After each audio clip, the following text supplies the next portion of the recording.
بسم اللہ الرحمن الرحیم۔ صاحب فکر لوگ بہت تھوڑے ہوتے ہیں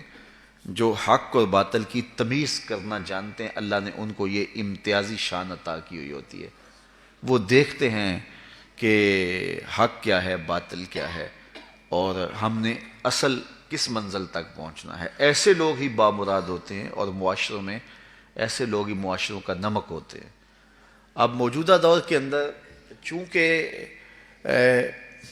اولیاء ہماری ضرورت ہیں، اور میں نے کہا کہ 2 نمبر مال اس حوالے سے بہت زیادہ مارکیٹ میں دستیاب ہے اور بہت سارے لوگ ان کے دام تزویر میں گرفتار بھی ہو گئے، تو اس سے بعض اوقات جو ہے وہ بات ہوتی ہے کہ جناب یہ آپ کا موقف ہے، جبکہ ہمارا یہ موقف ہوتا ہی نہیں ہے۔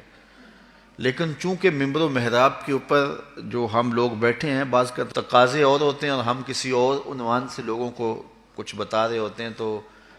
لوگ ممبر و محراب سے بھی وہ چیز حاصل نہیں کر پاتے جو کہ یہاں سے حاصل ہونی چاہیے تھی۔ تو ہمیں بہرحال عملاً اب اس بات کی ضرورت ہے کہ ہم کھڑے ہو کر کے نفی کریں ایسے طبقات کی جو دین کے نام پر دین کی آبرو کو پامال کر رہے ہیں، اور ایسے لوگوں کی قربت حاصل کریں کہ جن کی سنگت اور صحبت ہماری دنیا بھی سنوارے گی، ہماری آخرت بھی سنوار دے گی۔ جو معمولات ہیں اس کے حوالے سے اعلیٰ حضرت نے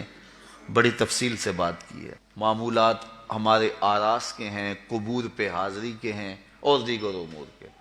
بلکہ قبور کی حاضری کے حوالے سے اعلیٰ حضرت نے کتنا واضح اور دو ٹوک موقف بیان فرمایا کہ زیارت قبور بالاتفاق جائز ہے، اس میں کوئی دوسری رائے نہیں ہے۔ قبروں کی زیارت کے لیے حضور نے خود حکم دیا، فرمایا کہ کنت نہیتکم عن زیارت القبور فزوروها، میں تمہیں قبروں پر جانے سے روکا کرتا تھا۔ ایک زمانہ تھا حضور نے منع کیا کیونکہ اس وقت مشرکین کی قبریں تھیں، پھر اس کے بعد جب جنت البقیع بنی اور اس طرح مختلف جگہوں پہ مسلمانوں کی قبریں بنی تو پھر حکم دے دیا، کیوں؟ لأنہا تذکر الآخرہ، اس لیے قبریں آخرت کی یاد دلاتی ہیں۔ تو قبروں کی زیارت بالاتفاق جائز ہے، لیکن اس کے اندر یہ فرق کر دیا کہ یہ مردوں کے لیے جائز ہے، عورتوں کے لیے حضور علیہ السلام کی قبر انور کی حاضری حضور کی شفاعت کا سبب و ذریعہ ہے۔ اس کے علاوہ حضور علیہ السلام کا فرمانا ہے لعن رسول اللہ زوارات القبور، قبروں پر جانے والی عورتوں پہ رسول اللہ نے لعنت کی ہے، اور اس پر علماء نے لکھا ہے کہ جو فزوروہا کی اجازت ہے، کیا اس میں عورتیں شامل ہیں یا نہیں شامل؟ تو ایک کثیر طبقہ کہتا ہے کہ عورتیں شامل نہیں ہیں، اور جو ان کو شامل مانتا ہے اس کو بھی شرائط سے مانتا ہے۔ ایک تو محرم کے ساتھ جائیں، دوسرا وہاں اختلاط مرد و زن نہ ہو، اور تیسری شرط یہ ہے کہ عورتیں جزا فضا نہ کریں، واویلا نہ کریں، جس طرح عورتوں کے اندر جو ہے وہ صبر کی کمی ہوتی ہے مردوں کی نسبت۔ تو اگر ان شرائط کو پورا کیا جاتا ہے تو پھر جو ہے وہ مخصوص جگہوں پہ عورتوں کا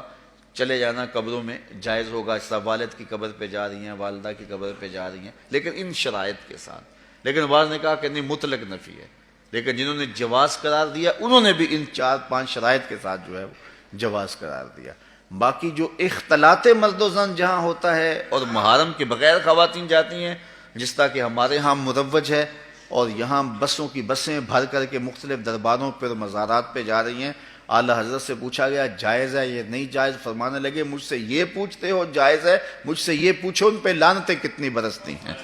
فرمایا جب وہ گھر سے نکلتی ہیں تو ان پر لعنتیں برسنا شروع ہو جاتی ہیں،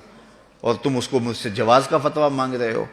تو اب دیکھیے کہ یہ ہمارے معاشرے میں ہے کہ نہیں ہے، اور اس کو کیوں نہیں روکتے؟ اس لیے کہ وہ کہتے ہیں اگر عورتیں نہیں آئے گی تو بابے کا گلہ کون بھرے گا، اس لیے کہ پیسے تو عورتیں ڈالتی ہیں، اس لیے وہ کہتے ہیں کہ ٹھیک ہے، اور اس کے لیے آنکھیں موند لیتے ہیں، بند کر لیتے ہیں۔ ضرورت ہے کہ عورتوں کو مزارات پہ حاضر ہونے سے منع کیا جائے، وہ گھر کے اندر رہیں، اور اگر وہ جانا چاہتی ہیں تو یہ شرائط ہیں جو ہمارے علماء نے دی، اور ان شرائط پر پورا اترنا اتنا آسان نہیں ہے۔